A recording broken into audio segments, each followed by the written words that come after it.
Hola, buenas tardes. Soy Adriana Maldonado Gutiérrez, residente de tercer año de hematología, y junto con la doctora Marta González preparamos este tema de linfomas, etiopatogenia y clasificación. Vamos a hablar un poco de la epidemiología del linfoma en general, sobre la etiopatogenia, hablando de los factores que están asociados al desarrollo de linfomas, desde factores ambientales, infecciosos hasta inmunológicos. Vamos a tocar un poco los temas de la ontogenia del linfocito B y el linfocito T. Y por último vamos a ver cómo se asocia esto al desarrollo del linfoma, así también como la clasificación actual de esta enfermedad. Los linfomas son un grupo de neoplasias malignas del tejido linfoide que se originan de diversos progenitores de células B, T o NK. Son el quinto lugar de todas las neoplasias en Estados Unidos y la octava causa de muerte por cáncer en México. La incidencia en México es de 7.8 por cada 100.000 habitantes. Y aquí tenemos un estudio con algunos datos que se extrajeron de él, un estudio que se hizo en México con 523 casos de 11 hospitales, en donde se obtuvo una mediana de edad de 59 años. La proporción entre hombres y mujeres fue de 1 a 1, fue igual. El linaje B ocupó el 89.5% de los casos, mientras el T el 10.5% de los casos.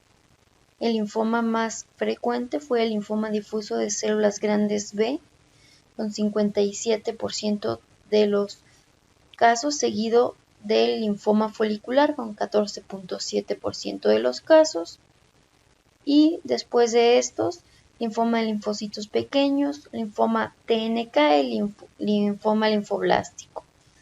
En cuanto al estadio al momento del diagnóstico, tenemos que estaban en etapa temprana, es decir, 1 o 2, el 45.1%, y en enfermedad avanzada, estadios 3 o 4, 54.7% de los casos. Tenemos diversos factores que se han asociado al desarrollo de linfomas, entre ellos factores ambientales, infecciones, estados de inmunosupresión y enfermedades autoinmunes. Los factores ambientales que se han asociado al desarrollo del linfoma son varios.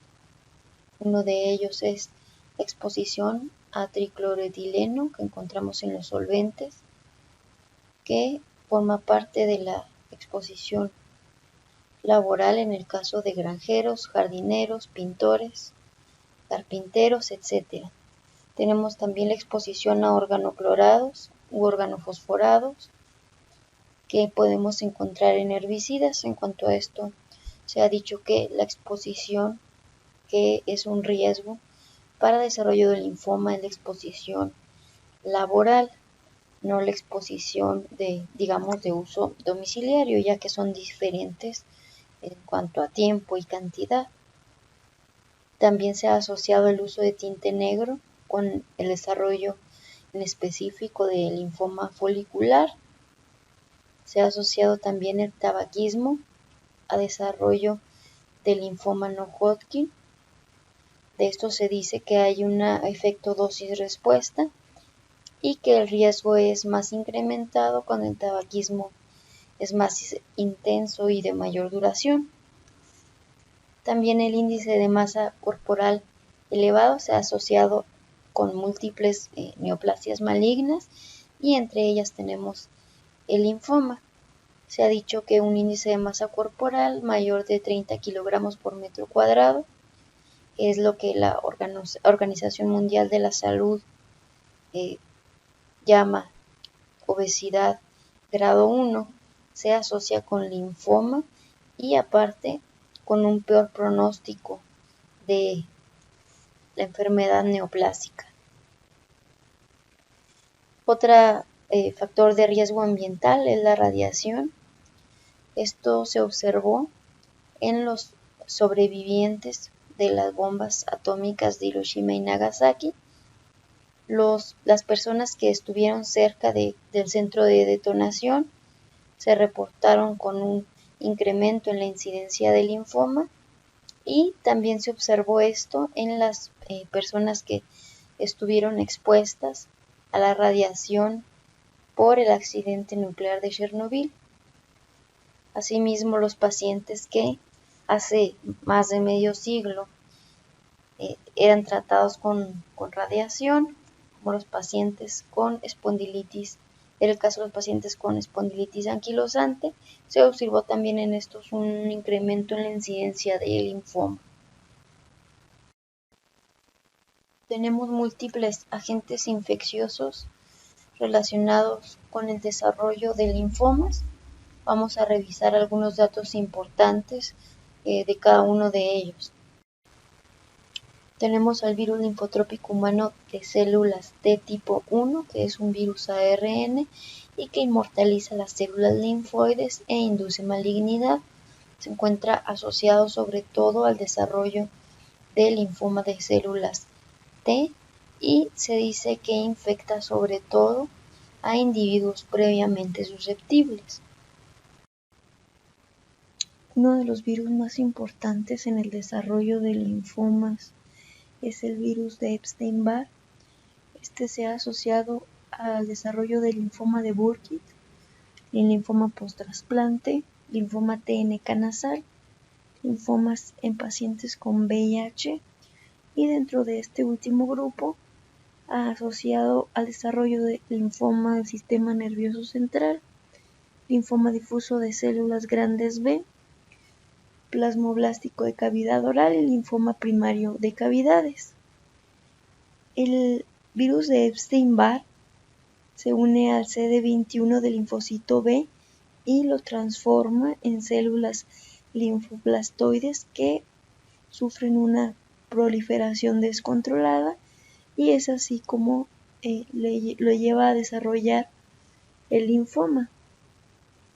En cuanto al linfoma de Burkitt, se ha dicho que el 95% de los casos de linfoma de Burkitt endémico tienen infección por virus de Epstein-Barr y el 20% de los pacientes con Burkitt no endémico. Se proponen 3 pasos para el desarrollo de linfoma por este virus. El primero es la infección del paciente por virus de Epstein-Barr y como respuesta a esta infección, una proliferación policlonal de linfocitos B.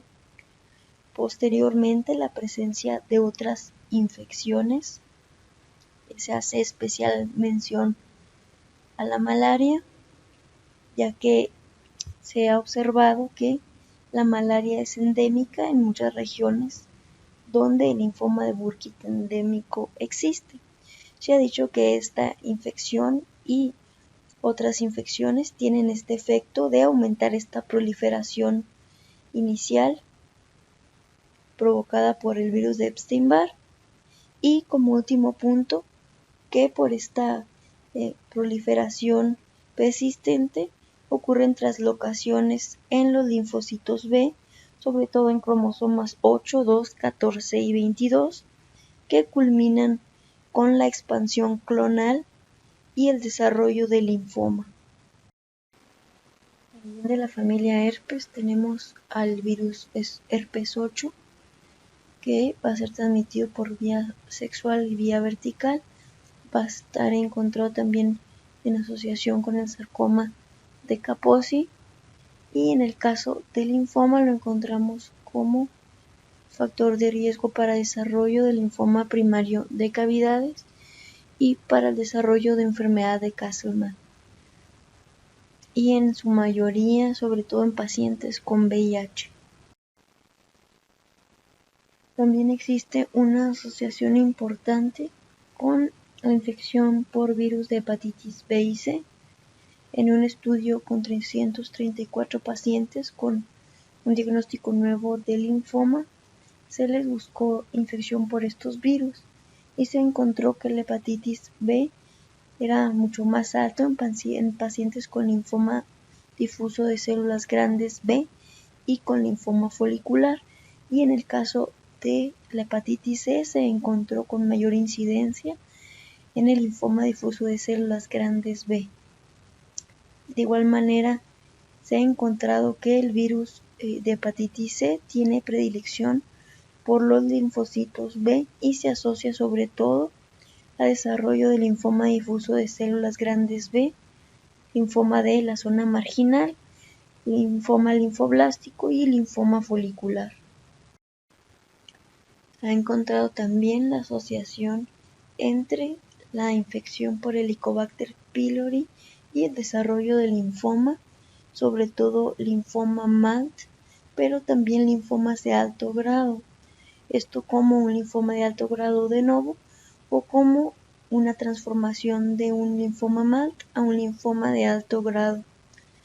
En el caso del Helicobacter pylori, va a provocar que el estómago, que no tiene propiamente tejido linfoide, lo desarrolle como respuesta a la infección. Y algo muy importante en el linfoma MALT es que la erradicación de esta Helicobacter pylori con tratamiento antibiótico en estadios muy tempranos puede provocar la regresión del linfoma MALT y la curación tan solo con antibióticos sin necesidad de quimioterapia. La inmunosupresión es también un factor de riesgo importante para el desarrollo de linfomas y tenemos estados de inmunosupresión hereditaria y otros que son adquiridos. Dentro de las causas hereditarias vemos que existen enfermedades con deficiencia de la inmunidad celular y de la inmunidad humoral, y que estos conllevan un riesgo incrementado de desarrollo del linfoma que va del 0.5 al 10% dependiendo de la enfermedad en específico. Son enfermedades con un inicio sobre todo en la niñez, a excepción de la inmunodeficiencia común variable que puede tener su inicio en etapas más tardías, y son enfermedades que de por sí ya tienen también una susceptibilidad a infecciones, como sobre todo infecciones por virus de Epstein-Barr, que ya decíamos que este por sí solo aumenta el riesgo de desarrollar linfoma. Y en el caso de los linfomas extranodales vemos que se presentan en una incidencia más importante en estos pacientes que en la contraparte inmunocompetente. Y estos pacientes, aparte de tener esta susceptibilidad a infecciones y dentro de estas infecciones por virus de Epstein-Barr, tienen también otras características que los hacen más susceptibles a desarrollar linfomas, como es el hecho también de riesgo más alto de padecer anormalidades autoinmunes. Y tenemos también la inmunosupresión adquirida, como es el caso del SIDA, de los pacientes post-trasplantados que tienen mayor incidencia de linfomas B, linfomas con involucro extranodal, que son linfomas de comportamiento agresivo, y también se encuentra una asociación importante con la infección por virus de Epstein-Barr. Y en el caso de desarrollo de linfomas T en pacientes post-trasplantados, se han encontrado sobre todo linfomas extranodales en piel y en sistema nervioso central. Y se ha visto también que la incidencia y la severidad de los linfomas ha ido aumentando con el mayor uso en estos últimos años de inmunosupresores, que les deja a estos pacientes con un estado de inmunosupresión mayor. La autoinmunidad es también un factor de riesgo importante para el desarrollo de linfomas. Tenemos algunas enfermedades autoinmunes en las que hay mayor incidencia de algún tipo de linfoma en particular.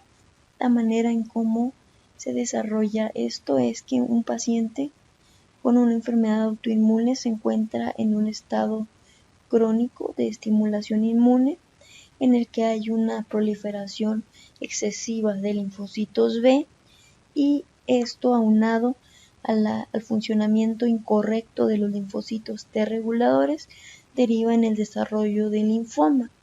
En la tabla de abajo tenemos algunos ejemplos de enfermedades autoinmunes que han sido asociadas a algunos tipos de linfoma en específico. Tenemos, por ejemplo, el síndrome de Sjögren, en el que se dice que el desarrollo del linfoma es 18.8 veces más que en la población general.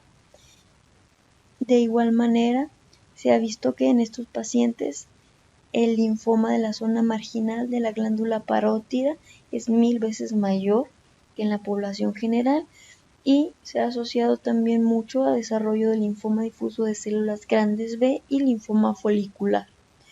En el caso del lupus eritematoso sistémico, se estima que tienen un riesgo 7.4 veces mayor que la población general y se encuentra sobre todo asociado al linfoma difuso de células grandes B y linfoma de la zona marginal. La artritis reumatoide es otra enfermedad en la que se dice que se encuentra con un 3.9 veces más riesgo de desarrollar linfoma, y tenemos algunas otras enfermedades asociadas al desarrollo de linfomas, como es el caso de la enfermedad celíaca y la psoriasis asociadas al desarrollo del linfoma T, también la tiroiditis de Hashimoto asociado al linfoma de la zona marginal, y la sarcoidosis asociado al desarrollo de linfomas en general. Ya comentamos todos los factores que nos pueden llevar al desarrollo de un linfoma. Ahora vamos a comentar todos los puntos del desarrollo del linfocito donde éste puede recibir algunos de estos lesiones que ya comentamos, y nos puede derivar esto en el desarrollo de un tipo de linfoma u otro, dependiendo del punto exacto en el desarrollo en que este daño sea ocasionado. Para esto es muy importante repasar la ontogenia del linfocito T y del linfocito B para ir comentando todos estos puntos dentro del desarrollo donde puede existir el daño que posteriormente lleve al desarrollo del linfoma. Pero para poder hablar de la ontogenia del linfocito es necesario repasar un poquito la estructura del ganglio linfático.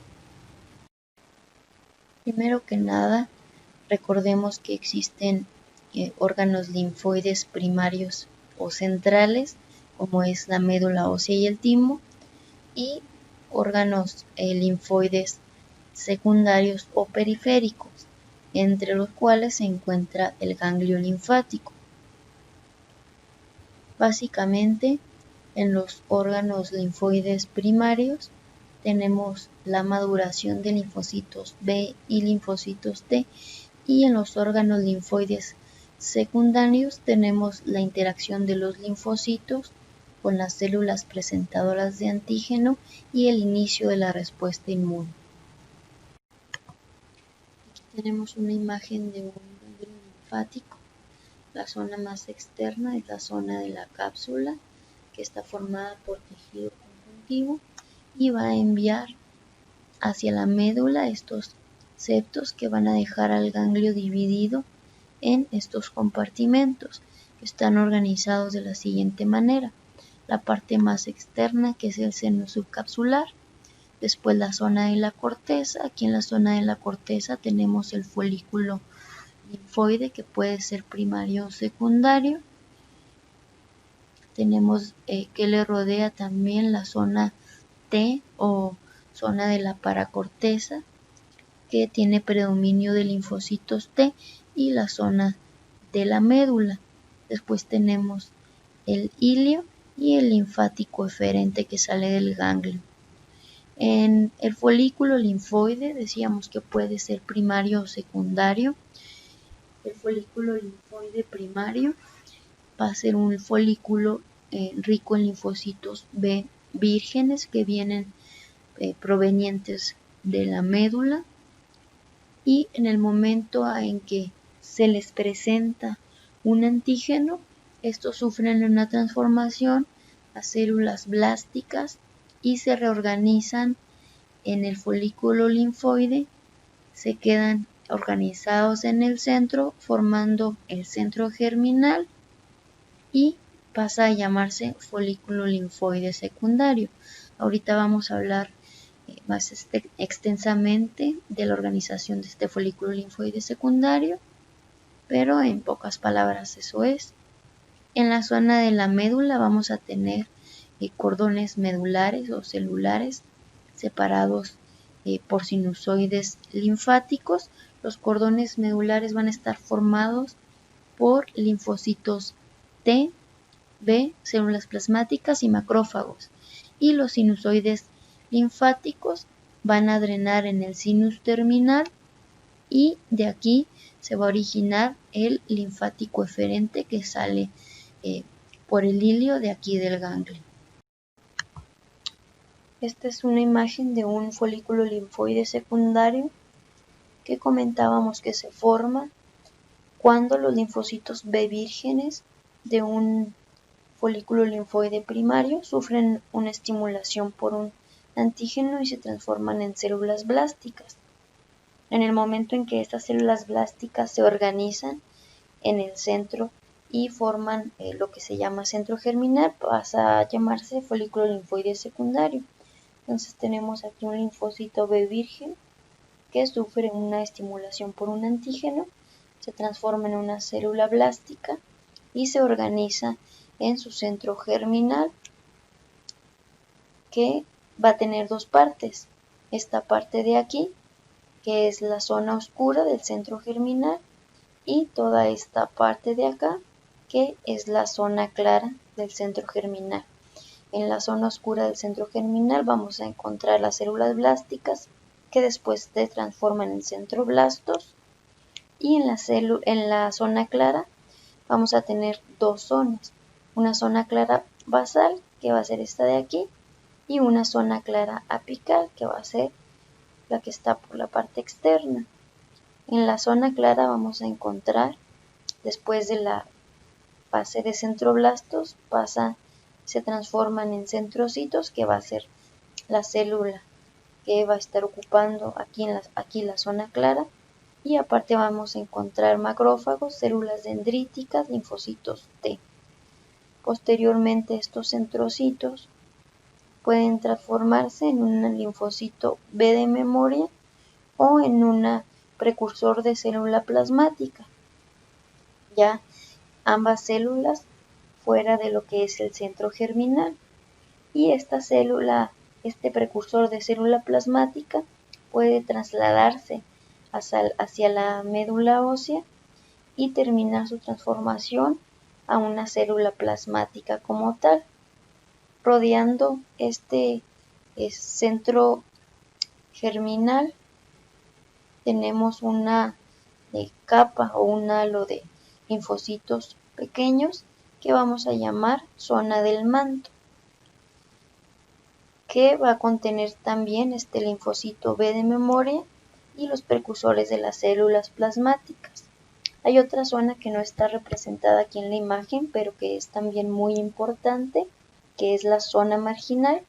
Esta es una capa de células que está por fuera del manto, rodeando a este tejido linfoide. Tenemos aquí este gráfico que representa la ontogenia del linfocito B. Está dividido en dos partes. Una parte a la izquierda, donde está el periodo de maduración, en la médula ósea y una parte a la derecha donde está el periodo de diferenciación en un órgano linfoide secundario o periférico como lo es el ganglio linfático. Y en la parte de abajo tenemos una lista de neoplasias que se pueden desarrollar en cada punto de la maduración del linfocito B. Bueno, aquí en la parte de la izquierda tenemos estos tres que están representados en la imagen. Tenemos el rearreglo de la cadena pesada de la inmunoglobulina como una barra roja, que son estas que vemos aquí dentro del núcleo de la célula, que todas las que lo contienen significa que en ese punto del desarrollo existe un rearreglo de la cadena pesada de la inmunoglobulina. De igual manera tenemos el rearreglo de las cadenas ligeras de la inmunoglobulina, representado por una barra azul, que también podemos ver dentro del núcleo de las células. Igualmente vemos aquí las inmunoglobulinas, cómo se van agregando en cada parte del desarrollo, y tenemos la hipermutación somática representado por una línea punteada negra que podemos ver aquí, por ejemplo, y acá. Bueno, ya que hablamos de lo que significa cada uno, vamos a explicar el gráfico. Tenemos entonces en esta parte lo que es la primera parte del desarrollo del linfocito B, que sucede en un órgano linfoide central o primario, como es la médula ósea, y empieza con una célula B progenitora que, como vemos, no tiene todavía ni inmunoglobulinas, ni rearreglos de cadenas pesadas ni ligeras. Tenemos después la célula pre-B, que ya es la primera etapa donde aparece el rearreglo de la cadena pesada de la inmunoglobulina. Posteriormente una célula B inmadura que tiene rearreglo de ambas cadenas ligeras y pesadas y ya cuenta con inmunoglobulinas de superficie, inmunoglobulina M. Y en este punto esta célula B inmadura puede pasar a apoptosis o puede salir de la médula ósea como una célula B inmadura o célula B naive. En este punto de desarrollo en la médula sucede algo con alguno de estas células. Tenemos entonces que lo que surge es una leucemia linfoblástica aguda. Posterior a esto tenemos una representación aquí de lo que es un órgano linfoide periférico o secundario, en este caso un ganglio linfático. Ya hablamos ahorita de la estructura y de las partes del ganglio. Entonces tenemos que después de salir de la médula ósea, ese linfocito B virgen puede tener dos caminos. Uno es ir y permanecer en la zona del manto que rodea al folículo linfoide primario y permanecer ahí en reposo hasta que sea estimulado por un antígeno. Y veamos cómo esta célula virgen B cuenta ya con inmunoglobulinas de superficie y rearreglo de cadenas ligeras y pesadas. Y el otro camino que se puede tomar es, aquí tenemos la apoptosis, y la otra parte que ya habíamos comentado antes es que esta célula virgen sea estimulada por un antígeno.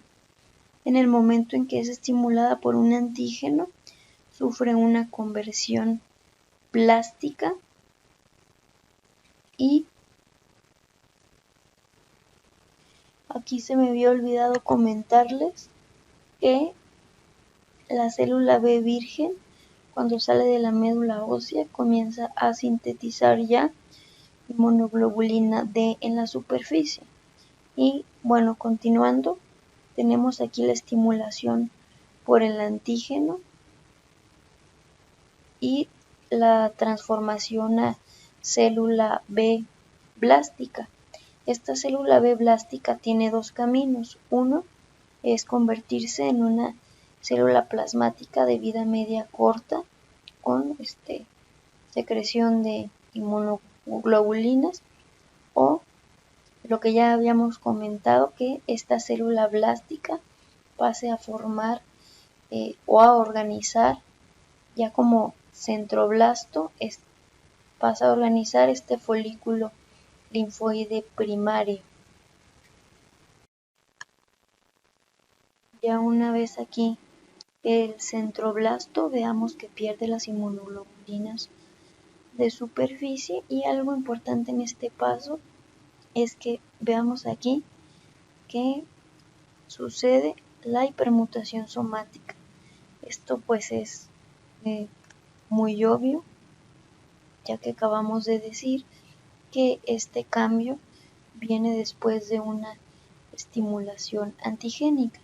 La hipermutación somática básicamente es un cambio en los nucleótidos que provoca posteriormente un cambio en aminoácidos, que lo que van a hacer es cambiar la afinidad y especificidad de los anticuerpos por un antígeno en específico, que es el antígeno que se le ha presentado previamente a esta célula. Entonces se hace más específica para atacar a ese antígeno, y posteriormente se convierte en centrocito, que puede ir hacia la apoptosis o continuar, y en el caso de recupera la expresión de inmunoglobulinas de superficie, y el centrocito además puede convertirse en un precursor de la célula plasmática, y esta célula plasmática posteriormente puede continuar su camino hacia la médula ósea para terminar la conversión a una célula plasmática de vida media larga. En este caso, las inmunoglobulinas ya no las presenta en la superficie, sino que están presentes ya en el citoplasma. Y otro camino que puede tomar el centrocito es como una célula B de memoria, que puede permanecer en la zona marginal o puede quedarse como célula B de memoria en la zona del manto que está rodeando a este folículo primario. Ya una vez que hablamos de todo este desarrollo del linfocito, tenemos aquí abajo varios tipos de linfoma que se pueden originar según si el daño o la lesión es en algunas de estas partes.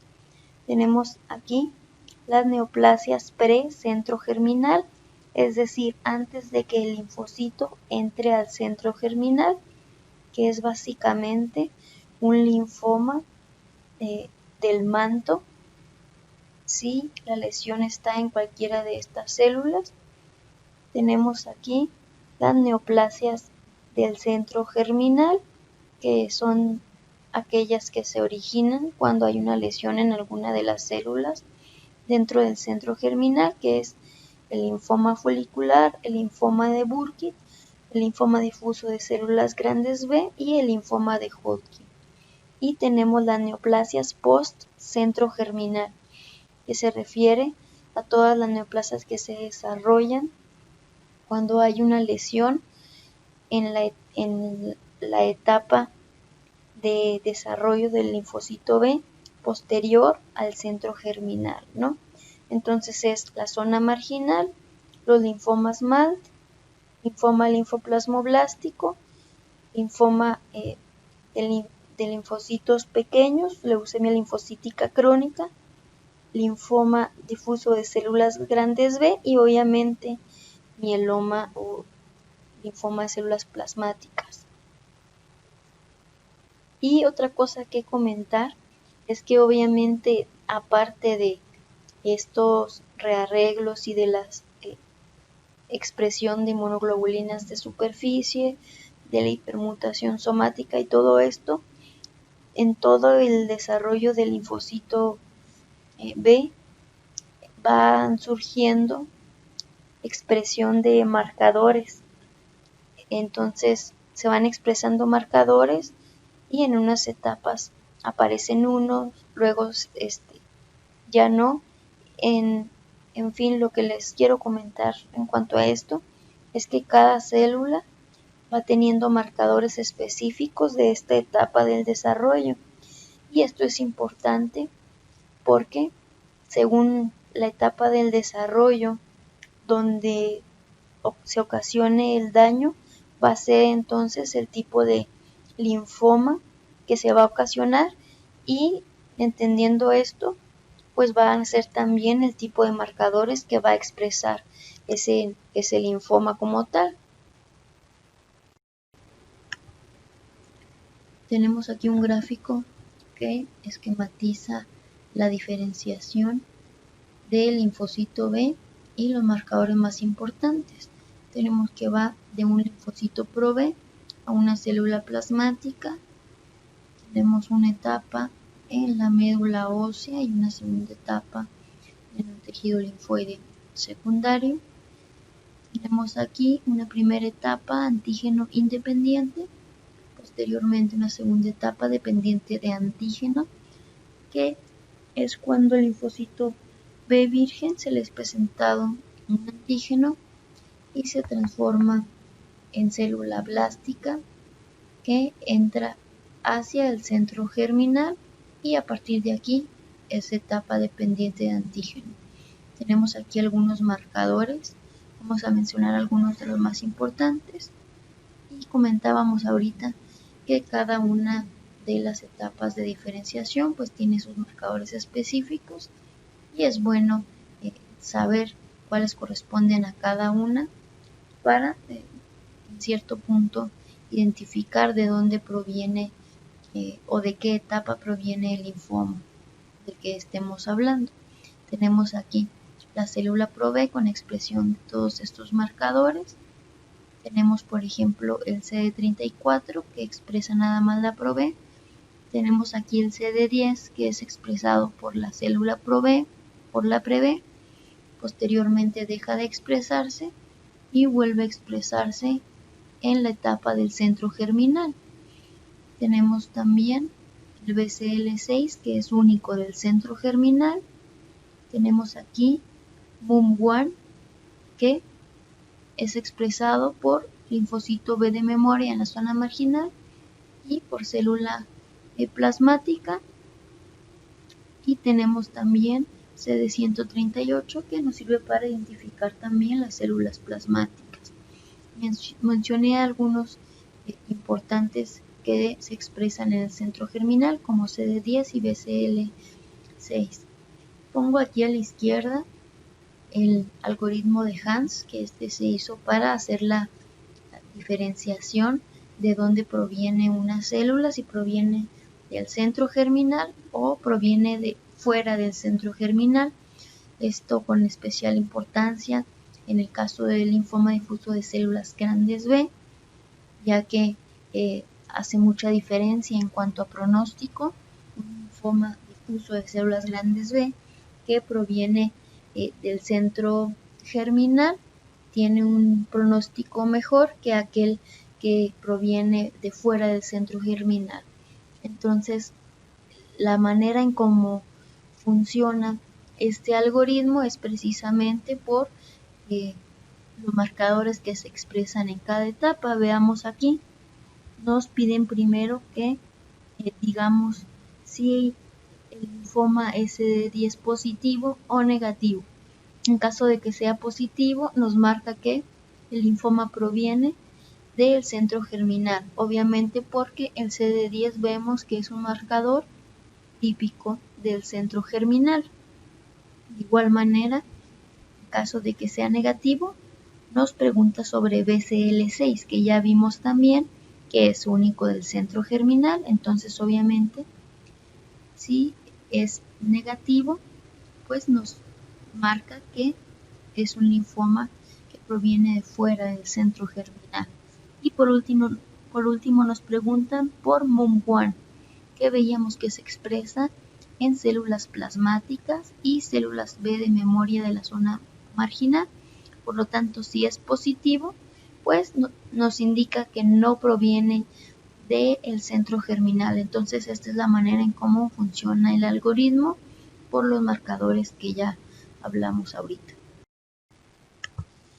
El desarrollo del linfocito T va a iniciar en órganos linfoides primarios o centrales. Primeramente una célula linfoide primitiva va a viajar de la médula ósea hacia el timo para empezar la maduración ahí. El timo va a estar dividido en dos zonas, una zona subcapsular o cortical y una zona medular más profunda. En la zona subcapsular van a estar en etapas más inmaduras y en la zona medular es donde va a suceder mayor parte de la maduración del linfocito T. Va a suceder en tres etapas. Primeramente van a estar como dobles negativos, es decir, no van a expresar ni CD4 ni CD8. Posteriormente, doble positivos con expresión de CD4 y CD8, y posteriormente se van a dividir nada más en los que expresan CD4 y los que expresen CD8. Algo importante aquí también es que se va a empezar la maduración con la expresión del receptor de la célula T. Estos receptores va a haber dos tipos, que va a ser el receptor alfa beta, como este que está aquí, o el receptor gamma delta. El alfa beta va a estar en el 90-95% de los linfocitos y el gamma delta en el restante 5 a 10%. Los dos tipos de receptores van a estar asociados a un CD3. Ya a partir de esta etapa, CD4 y CD8 van a salir a la sangre periférica y aquí pueden permanecer en sangre periférica o ir hacia órganos linfáticos periféricos o secundarios, y a partir de aquí ya se considera un linfocito T inmunológicamente maduro. Aquí tenemos la diferenciación de los linfocitos T, con una primera parte en el timo y una segunda parte en los órganos linfóides periféricos. De igual manera, una primera parte independiente de antígeno y una segunda parte antígeno dependiente. Aquí tenemos todos los estadios en la maduración del linfocito T, y acá al final, después del contacto con el antígeno, observamos ya la diferenciación en los distintos subtipos del linfocito T, y como en el gráfico anterior tenemos aquí los distintos marcadores que corresponden a cada fase de maduración. Y tenemos aquí en el gráfico también la representación del gen del receptor de la célula T, el cual tiene esta célula en etapa de protimocito, y a partir de aquí tenemos el gen del receptor de célula T, pero ya con el rearreglo. A partir del timocito subcapsular en adelante, el gen del receptor de célula T ya tiene el rearreglo. Y aparte tenemos aquí estas dos líneas en la superficie de la célula que nos representa la expresión del receptor de la célula T. Vemos que se presenta ya en el timocito cortical, y a partir de ahí se presenta en todas las células. También podemos ver que ya después de la presentación de antígeno es cuando podemos observar todas las distintas subpoblaciones de los linfocitos. Aquí tenemos la clasificación de neoplasias hematopoyéticas y de tejido linfoide de la Organización Mundial de la Salud. Tenemos que fue publicada por primera vez en el año 2001 y hasta ahorita lleva 2 revisiones, una en el 2008 y una en el 2016. A la izquierda tenemos un primer cuadro donde agrupan todas las neoplasias de precursores linfoides. Es decir, en esta parte vamos a encontrar todas las leucemias de linfocitos B, linfocitos T, con todas sus variaciones. En el cuadro del medio empiezan a enlistar las neoplasias de células B maduras. En esta parte, a partir de aquí, vamos a encontrar la clasificación de todos los linfomas y nos enlistan todos los linfomas de los que estuvimos comentando ahorita. Tenemos la leucemia linfocítica crónica, que habíamos comentado que la encontrábamos dentro de la diferenciación del linfocito B en un daño que sucedía, digamos, en una etapa post-centro germinal. De igual manera pasa con la leucemia prolinfocítica B, la leucemia de células peludas, el linfoma de la zona marginal, el linfoma esplénico, linfoma linfoplasmoblástico, enfermedad de cadenas pesadas, la neoplasia de células plasmáticas, linfoma MALT, todos estos pertenecientes, digamos, a la etapa post-centro germinal. Después tenemos algunos otros ejemplos de linfomas, como el linfoma folicular, el linfoma del manto, linfoma difuso de células grandes B con su subclasificación. Y en la parte de la derecha tenemos algunos otros tipos de linfomas, como el linfoma de Burkitt, por ejemplo. Aquí tenemos en el primer cuadro agrupadas las neoplasias de células T y células NK maduras. Tenemos, por ejemplo, la leucemia prolinfocítica de células T, la leucemia de linfocitos grandes granulares. Tenemos, por ejemplo, también el linfoma de células TNK extranodal tipo nasal, la micosis fungoides, el síndrome de Sézary, el linfoma de células T periférico, linfoma de células T angioinmunoblástico y demás. Y al lado derecho tenemos una clasificación especial, un apartado especial para el linfoma de Hodgkin, con su propia clasificación de linfoma de Hodgkin de predominio linfocítico anular y el linfoma de Hodgkin clásico, igual con su subclasificación, pero pues este apartado del linfoma de Hodgkin pues lo vamos a ver más a fondo ya en su tema en específico. Eso es todo por mi parte, espero que la clase les haya sido útil.